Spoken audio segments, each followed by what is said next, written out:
sejam muito bem-vindas e bem-vindos. Eu sou Thaís, sou professora da rede e este é o Alfabetização 7ª CRE, um espaço onde recebemos convidados muito especiais, as professoras e professores da nossa rede. Hoje nós temos a professora Luciana Guimarães e o professor Diego Muniz. Sejam muito bem-vindos. Como vocês estão? Bem, melhor agora aqui com vocês. Não, é ótimo. Obrigada. Professora Luciana Guimarães é a professora assistente da GERE e ela vai contar um pouquinho sobre o trabalho da GERE para vocês. Então, a Gerência de Relações Étnico-Raciais ela foi criada em 2021 dentro da Secretaria Municipal de Educação no Rio e é um órgão que tem a função de estabelecer relações intersetoriais, de planejamento estratégico e ser um órgão também consultivo de avaliação e monitoramento da política de equidade racial da Secretaria Municipal de Educação. Então, desde 2021, nós estamos desenvolvendo ações em prol do fortalecimento dessa política dentro da rede. E a partir de 2024, em consonância com a Política Nacional de Equidade Racial, estabelecida pelo Ministério da Educação, pelo MEC, através da CECAD, E a gente vem desenvolvendo ações formativas para professores e demais profissionais de educação. A gente vem elaborando materiais específicos sobre a ERE para facilitar o trabalho pedagógico desenvolvido pelos professores no seu cotidiano. E também fazendo a curadoria dos materiais da própria rede, materiais do Educa, que é o carro-chefe do currículo da rede. A gente faz a curadoria desses materiais, a gente faz a análise desses materiais, e faz o acompanhamento do desenvolvimento desses materiais para que eles abarquem a questão étnico-racial a partir da ampliação de referencial, a partir da inclusão de pensadores, de representantes de territórios da cidade do Rio de Janeiro, para que esse material tenha cada vez mais a cara dos nossos estudantes. Pensar que a gente está falando de uma cidade muito diversa, muito extensa em seu território e que tem marcações indígenas e afro-brasileiras em praticamente todas as partes desse território, que isso precisa estar estabelecido no material para que o aluno se identifique e se reconheça e fortaleça a sua própria identidade.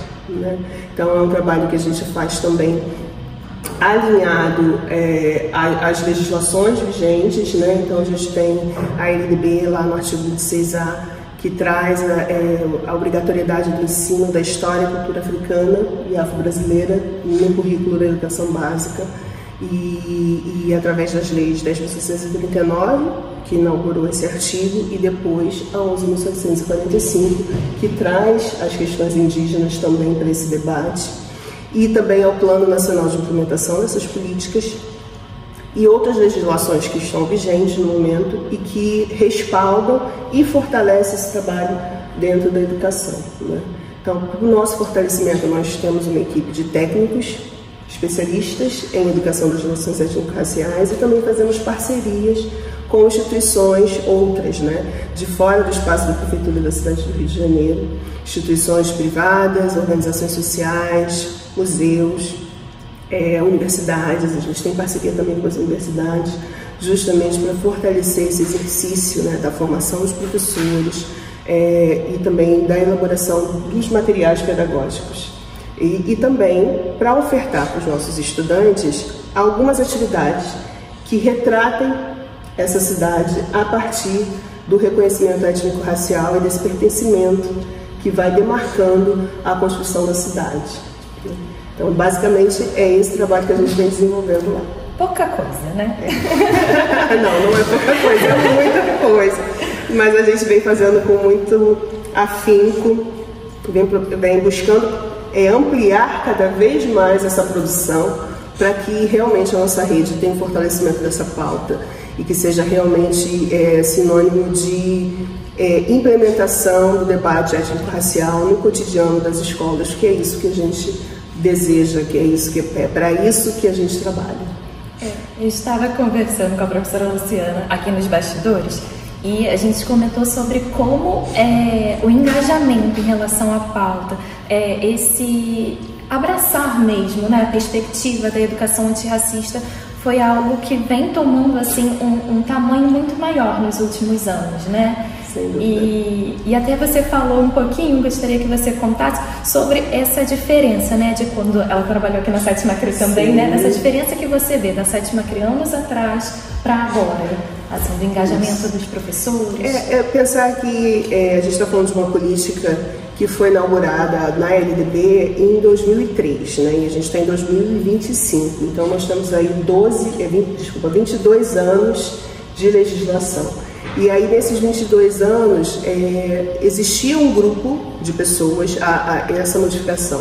Na legislação, ela foi impulsionada pelos movimentos sociais, né? Então foi um movimento que tensionou o governo brasileiro para que a pauta fosse inserida na política pública educacional. E nós tínhamos membros desses movimentos, né? Sobretudo os movimentos negros, que eram professores da rede. Né? E aí essas pessoas nos seus territórios acabavam fazendo a diferença, mas faziam a diferença sozinhas, isoladas, porque era um debate que ainda não tinha contagiado um número grande de pessoas, até porque a gente está falando de um processo formativo e muitas pessoas não tiveram acesso a esse debate nas suas formações iniciais, nem na graduação, nem no ensino médio. E aí eram pessoas que chegavam na prática, chegavam nas suas salas de aula e aí passavam por cima. E com o passar do tempo, com o fortalecimento do caminhar dessa legislação, esse debate passou a ser tensionado e as pessoas começaram a ser retiradas da sua zona de conforto, né? A própria universidade começou a se abrir para esse debate, porque a gente está falando de uma legislação que atinge o campo educacional. E aí as universidades que ofertam formação de professores, elas precisam também, de alguma forma, se inserir nesse debate. E aí começou a chegar nas escolas grupos de profissionais que já mais ou menos tinham alguma noção desse debate. Eu, durante muito tempo, trabalhei essa questão, por ser uma pessoa negra, por ter uma vivência num contexto familiar em que esse debate, de certa forma, acontecia, mesmo de forma empírica, e porque busquei fora do meu espaço de trabalho, a partir sim das universidades, a partir sim da relação com os movimentos sociais, busquei aperfeiçoar o meu entendimento sobre o tema, né? E isso vem fazendo até hoje, porque a gente nunca para, né? E eu sou pesquisadora das relações étnico-raciais há mais de 15 anos, mas continuo pesquisando porque a gente tem sempre muita coisa para descobrir, muita coisa para aprender. E transformava todo esse aprendizado na minha prática pedagógica.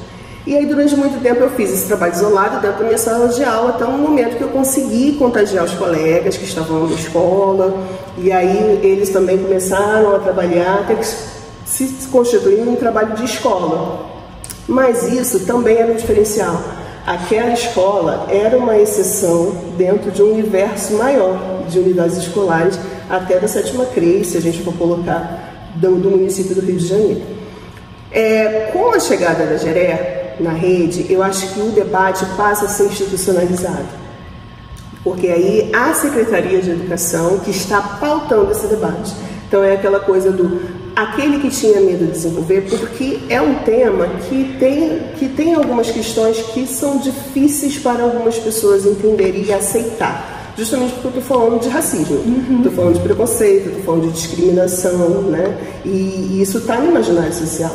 Né? Então, se você não é formado para desconstruir esse imaginário, você vai reproduzir esse imaginário. Né?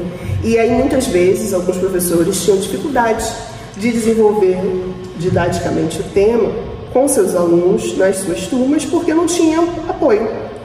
Não tinha apoio da direção, não tinha apoio da coordenação pedagógica e não tinha apoio dos próprios pares. Né? E aí, quando você institucionaliza, você quebra com isso. Não. Esse debate está na matriz curricular da rede. Né? Então, quando a gente pega a matriz curricular da Secretaria Municipal de Educação do Rio, a gente encontra lá, considerando a Lei 11.645, está na matriz. Então, eu tenho que pegar essa matriz, pegar esse currículo e identificar ali aonde é que eu posso transversalizar esse debate. Eu preciso fazer, eu tenho que fazer. Porque é aquilo, né? Embora fosse uma lei, a gente sabe que algumas leis, infelizmente, no Brasil são ignoradas. Né? Mas aí quando você traz o respaldo institucional você não pode mais ignorar. Sim. Você tem que desenvolver. Então, realmente, de 5 anos para cá, a gente passa a perceber uma intensificação desse debate nas escolas. E a gente percebe cada vez mais professores engajados na elaboração de práticas pedagógicas que realmente abarquem o debate étnico-racial. Eu acredito que a própria formação e serviço que a SME passa a oferecer, né, em parceria com outras instituições e formações que recebem a curadoria da gerência ou que são produzidas pela própria gerência, isso acaba fortalecendo esse movimento. Por quê? É aquilo que a gente estava conversando, né? Eu não preciso mais ir até a universidade para conseguir essa formação. Eu até posso ir, né? Devo ir, mas eu tenho no meu serviço, eu tenho na instituição da qual eu sou funcionária, a oferta desse tipo de formação. Então, eu tenho a transversalidade do tema em várias formações que a SME oferta. Sim. Na própria formação de alfabetização. Exatamente. Então, quando eu penso em formação, exatamente, quando eu penso em formação de alfabetização, esse debate está incluso ali, ele está transversalizando. Quando eu penso em avaliação, quando eu penso em construção de currículo, quando eu penso em construção de recursos pedagógicos, esse debate está sendo transversalizado porque a GERE está lá cutucando para que isso aconteça. E eu tenho informações específicas sobre a pauta da educação das relações étnico-raciais que são produzidas pela GERE ou com instituições parceiras em que a GERE faz essa análise, faz essa curadoria para que saia um material que dê conta das demandas dos profissionais da cidade do Rio de Janeiro. Então, essa movimentação toda acabou fazendo com que essa pauta fosse abraçada cada vez mais, não só pelos professores, mas como equipes, né? Equipes docentes passaram a abraçar e a desenvolver nos seus territórios, nas suas escolas. E também a comunidade, né? Também quando ela se vê, igual você falou, das crianças representadas, esse responsável ele também se vê ali. Exatamente. Ele também, né, aquele que pega o material, olha, acompanha o trabalho da criança, ele vê que há essa ampliação. Então é a família que está sendo representada naquele... E tudo aquilo que a gente se vê, onde a gente se vê, é mais fácil da gente aceitar e da gente abraçar, né? E várias vezes nós encontramos pais de alunos ou parentes de alunos da rede que falam: olha que bacana, eu vi o mural da Dona Ivone Lara no material que o meu sobrinho, que o meu filho, que o meu primo trabalha. Eu vi a Carolina Maria de Jesus, já tinha ouvido falar, e aí conheci a história dela através do material. E quando a gente fala na produção e na curadoria de materiais, a gente está falando dessa ampliação de repertório. Porque durante muito tempo, o repertório que nos era apresentado era hegemonicamente branco, masculino. E aí a gente traz uma inversão. Ora, nós temos pessoas negras produzindo conhecimento, e a gente precisa identificar essas pessoas. A gente tem muita coisa que foi construída por pessoas negras e por pessoas indígenas e que facilita o nosso dia a dia, o nosso cotidiano, mas que a gente não sabe que foi produzido por pessoas negras, porque o imaginário social, ele foi desenhado para colocar pessoas negras e indígenas no lugar da submissão, para subjugar essas pessoas. Então, é um imaginário construído para não ver intelectualidade. E a gente precisa reverter este quadro. E nada melhor do que reverter esse quadro através da educação sistematizada que a gente oferta nas escolas, né? Então, quando a gente traz esse novo referencial, essas novas representações, a gente pensa em trabalhar a valorização dessa identidade da criança negra e também da criança indígena, e também de pensar que as crianças não negras e as crianças não indígenas precisam ter esse conhecimento, porque elas estão convivendo em sociedade. E que faz parte da cultura também, porque eu faço parte dessa comunidade que aqui está, né? E que é atravessada por essas culturas. Exatamente, a gente está vivendo em comunidade. E quando a gente fala de educação das relações étnico-raciais, a gente está falando de relações. São as relações que a gente tece ali no nosso dia a dia, né? Nas conversas, nos encontros. E a gente precisa estar preparado para lidar com a diversidade que nos constitui, né? E reconhecer os aspectos dessa diversidade para poder valorizar também. E entender que é algo que está em mim, em todos nós, né? No sentido que estávamos falando antes. É na comida que eu como, é na música que eu escuto, é a minha fala, que não é só a forma que eu falo com o outro, mas que eu falo comigo mesmo, né? A forma que eu penso atravessada por essa língua, com essas diferentes culturas. Na formação a gente traz também bastante a Zoe de Trindade, né? E que fala muito desse... É como se as coisas sempre estiveram ali, mas a gente sempre teve um olhar somente para um recorte, né? E quando você fala, mas que outras pessoas aqui nesse universo produziram conhecimento também e que está presente no nosso cotidiano, mas parece que a gente não está olhando, né? Exatamente. Não olhar. E quando a gente fala, você traz a professora Zoilda, que foi uma professora da Rede Municipal de Educação e que teve um trabalho muito significativo na propagação do debate étnico-racial através das formações, né? Ela foi coordenadora da formação A Cor da Cultura e conseguiu levar esse debate para o Brasil todo, e justamente era isso que ela visava, né? É que sempre esteve ali. O debate étnico-racial está posto, a gente só precisa dar vez para que ele se desenvolva. E durante muito tempo a gente tentou colocar para escanteio, né? E a gente agora precisa trazer para o protagonismo. A gente precisa entender, como você falou, principalmente quando a gente fala de alfabetização, né? Que a língua que a gente fala, ela é atravessada pela nossa afrodescendência. Então aí a gente vai lá na Lélia Gonzalez, né, que foi uma socióloga intelectual negra brasileira, que falava muito sobre a construção do português, né? Que a nossa língua, ela é forjada nesse encontro da língua portuguesa, trazida de Portugal, com as línguas africanas, vindas sobretudo através dos povos bantos, quando a gente fala aqui do Rio de Janeiro, né?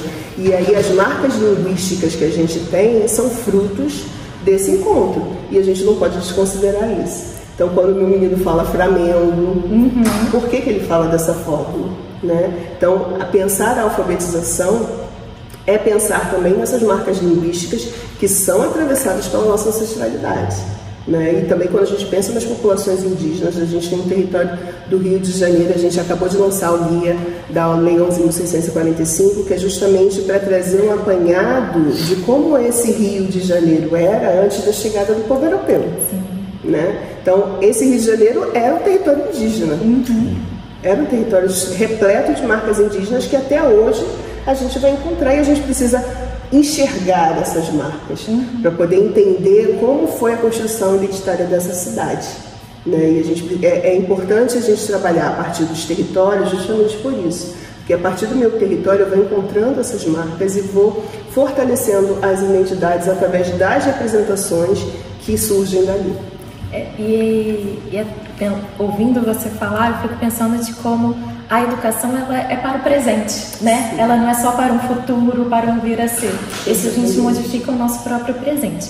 E aí, né, você professor, me interesso muito sobre esse assunto, eu quero saber mais. A Rede ela fornece as formações em serviço que você estava falando. Você pode contar um pouquinho sobre o território educador? Sim, no momento a Gerência de Relações Étnico-Raciais ela oferta a formação território educador para professores. Então é uma formação para a gente debater a pauta étnico-racial em termos de política de equidade racial com os professores da rede, para que eles sejam multiplicadores nos seus espaços de atuação. Então a gente solicitou que cada escola inscrevesse um professor. Então a gente tem mais de 1.500 professores inscritos nesse momento, que para a gente é uma felicidade.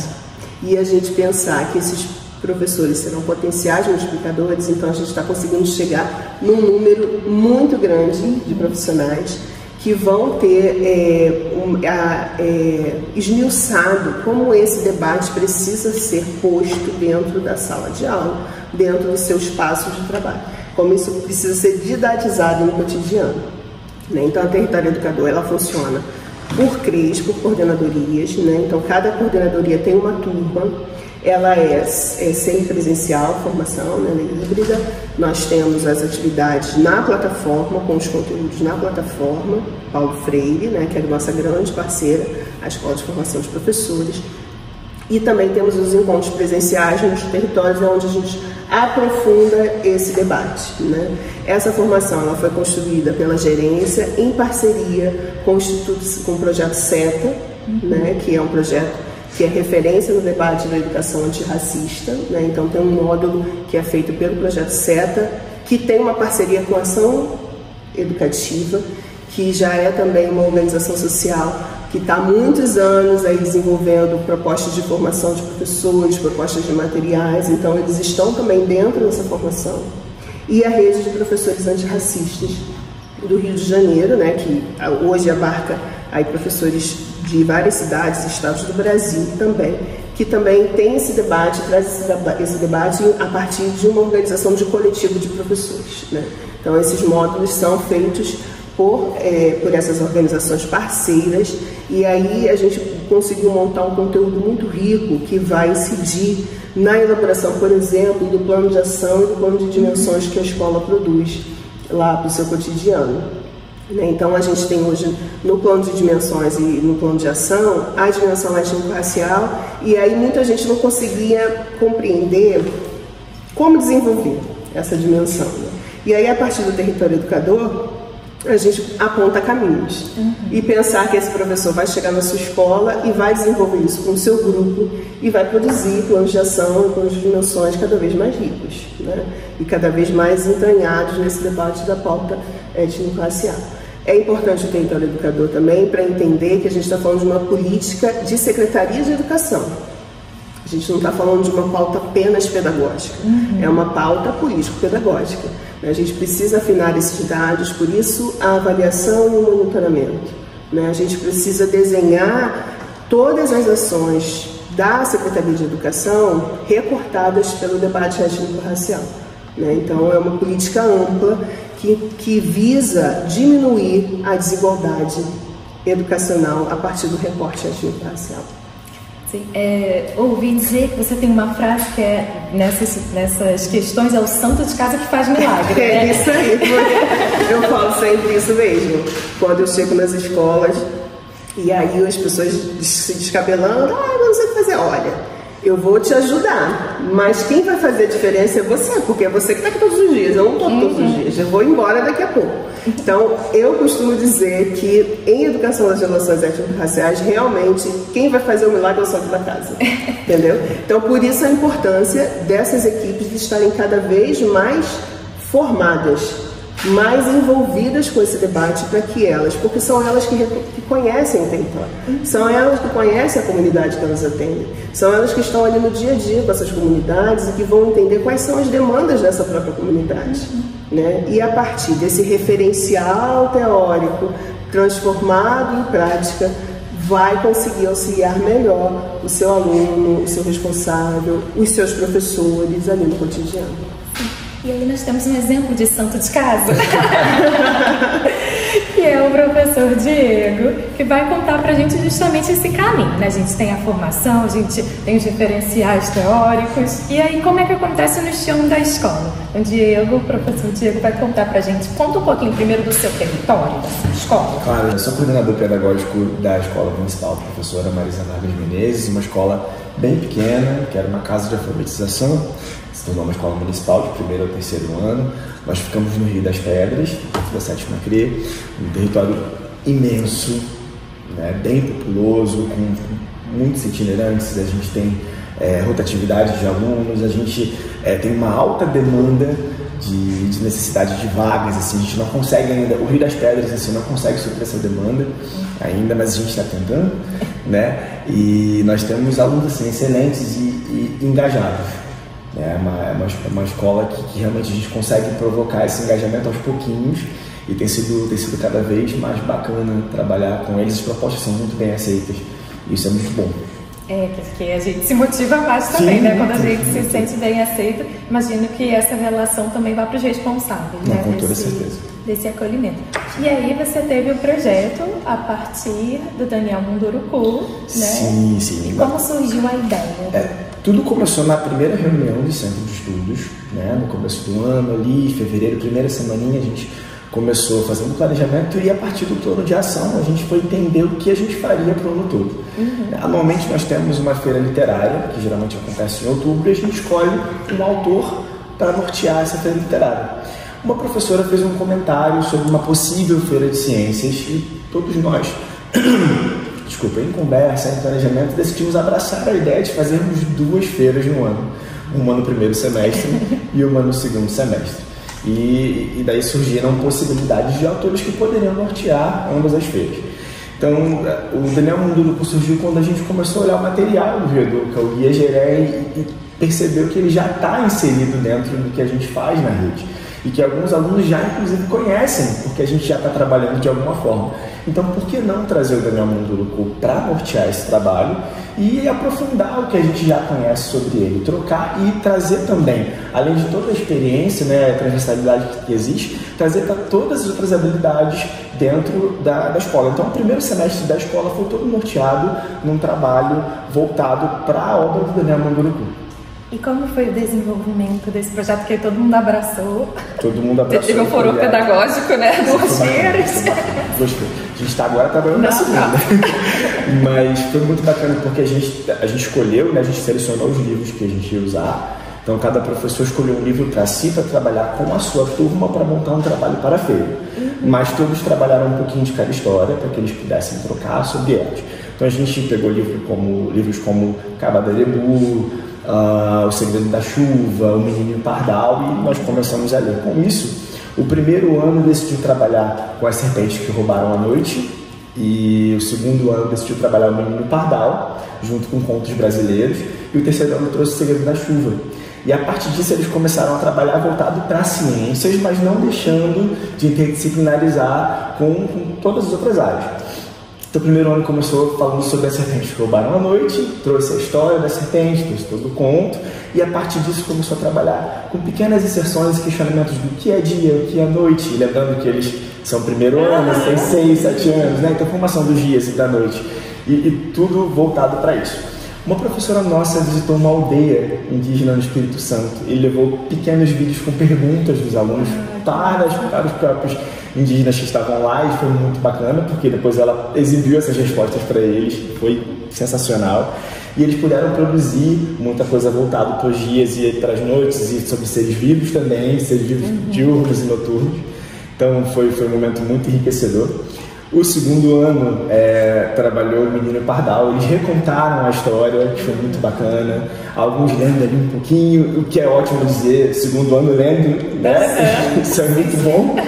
Alguns no improviso, mas criaram um ecossistema dentro da sala de aula do segundo ano, com materiais recicláveis. Então a gente realmente interdisciplinarizou através da ajuda dos responsáveis também, foi algo lindo. Virou uma floresta. Virou uma floresta. Eu tinha uma sala que era uma floresta de material reciclável, que foi muito bacana.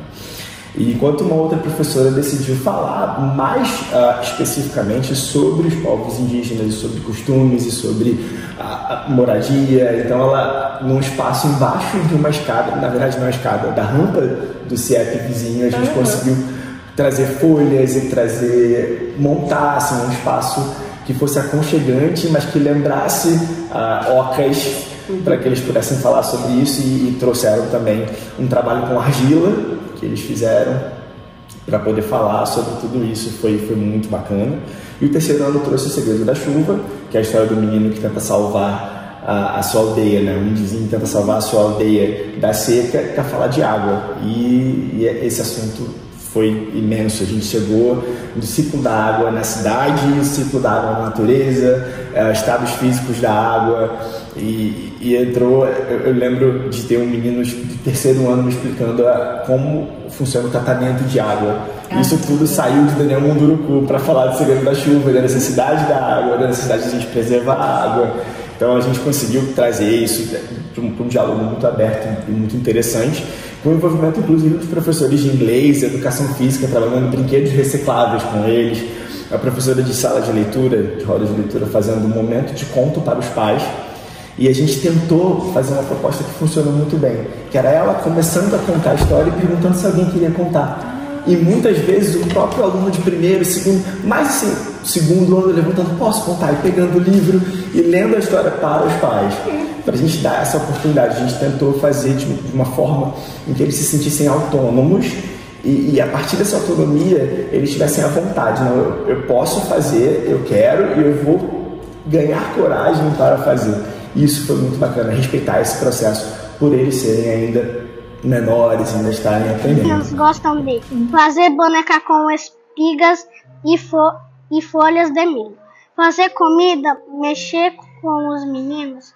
Aí depois vem para a captação e envolvimento. No caso aqui, As sujeiras maiores são removidas, tipo folhas e mais coisas.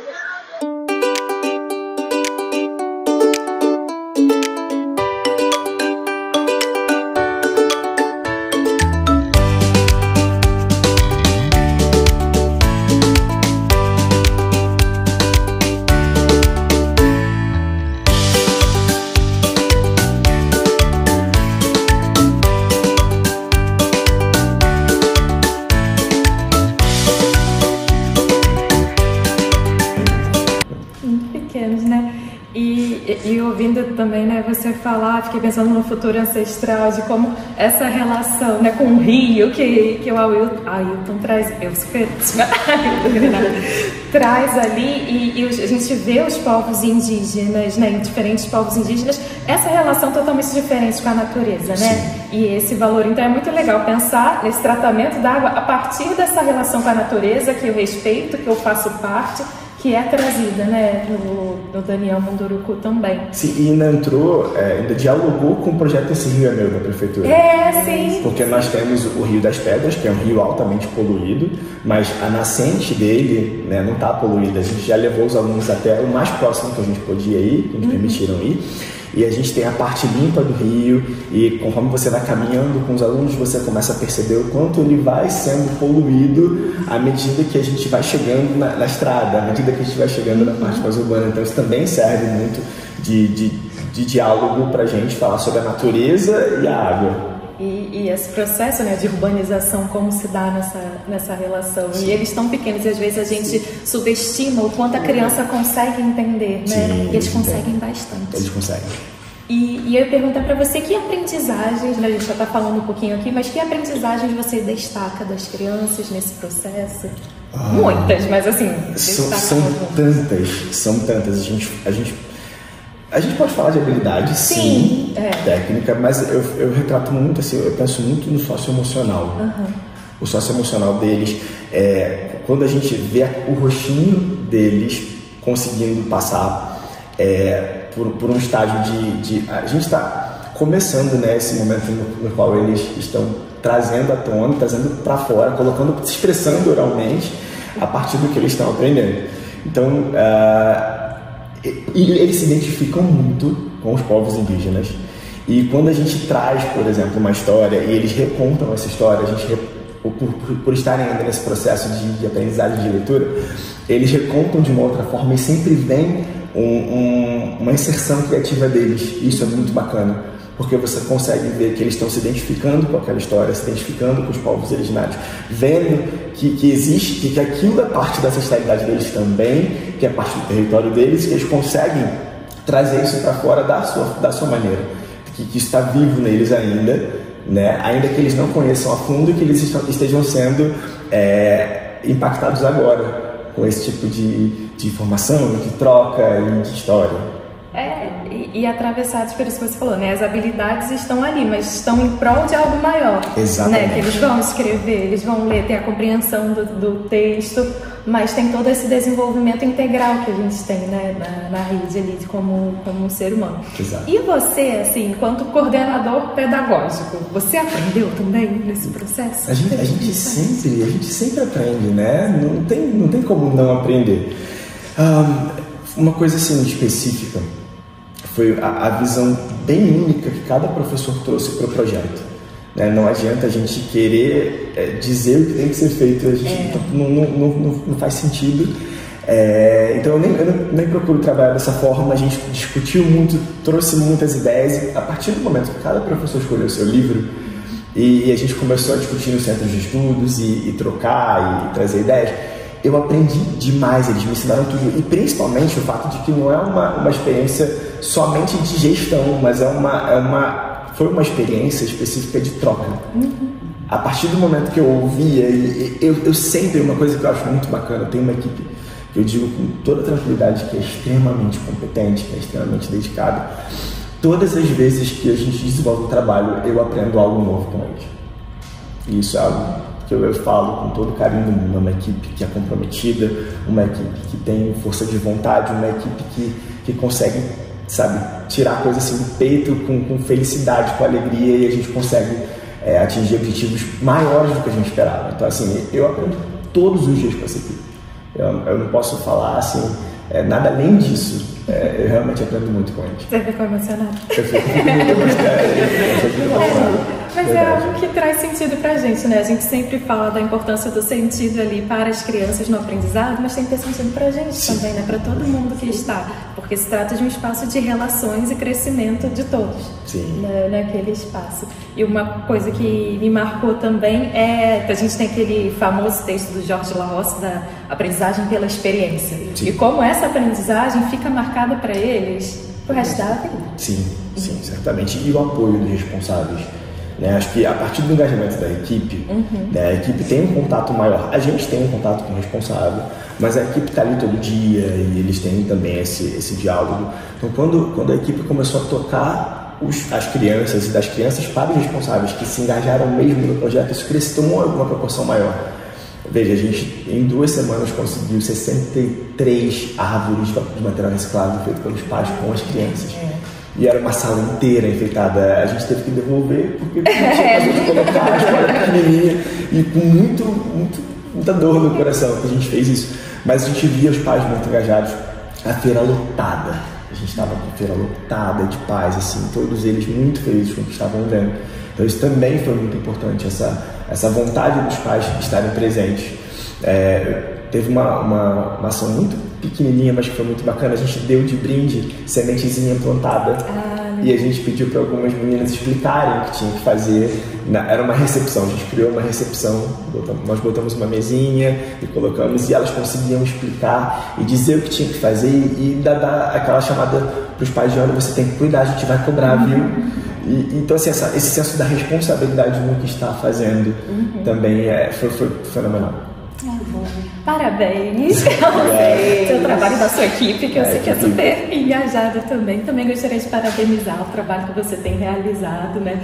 Também a gente não destacou que você atua aqui na 7ª CRE, né? Isso. Como coordenadora técnica, isso, né? A coordenadora técnica do Território Educador, a minha ação é voltada ao território da 7ª CRE, que é bom para mim, porque eu atuei em escolas da 7ª CRE durante muitos anos, e lá na secretaria a gente fica um pouco afastada das especificidades dos territórios, né? E aí voltar como coordenadora técnica para mim está sendo muito gratificante, justamente por poder perceber até esse amadurecimento e esse crescimento da coordenadoria através das suas escolas, das suas equipes, dos professores em relação à pauta étnico-racial. E aí encontrar aqui o Diego falando sobre o trabalho que ele desenvolve lá no mundo das pedras das crianças é muito gratificante, né? E é sinônimo de que o trabalho está dando certo, está no caminho certo e que a gente precisa continuar. Sim. Gostaria muito de agradecer vocês dois pela participação. Gostaria de dizer suas últimas palavras. Só agradecer mesmo pelo convite, pela oportunidade de estar aqui falando sobre o nosso trabalho, que a gente tem tanto orgulho, a gente tem realmente muito orgulho. Então é só um agradecimento mesmo. Um prazer nosso, você, Luciano. Agradecer também pelo convite. Fico muito feliz por saber que a pauta da alfabetização está sendo transversalizada pelo debate étnico-racial também. E falar da minha equipe também. Agradecer a parceria da minha equipe, liderada pela professora Joana Scar, que lidera com maestria a gerência. Né? Estamos lá disponíveis para auxiliar vocês no que vocês sentirem dificuldades ou no compartilhamento, porque às vezes vocês não têm dificuldades, porque tem muita riqueza dentro da nossa rede, tem muita potencialidade dentro da nossa rede. E o nosso trabalho também é colocar em evidência essas potencialidades. Né? Então, entrem em contato conosco, mandem o trabalho que vocês fazem para o nosso e-mail, a gente tem as redes sociais, marquem, né, o @gerer.sme nas redes sociais para a gente reconhecer o trabalho de vocês também e divulgar o trabalho de vocês também, que eu sei que tem muita coisa boa rolando aí pelos territórios. Obrigada. Obrigada também você, professora e professor, que acompanhou a gente até agora. Até o próximo episódio. Tchau!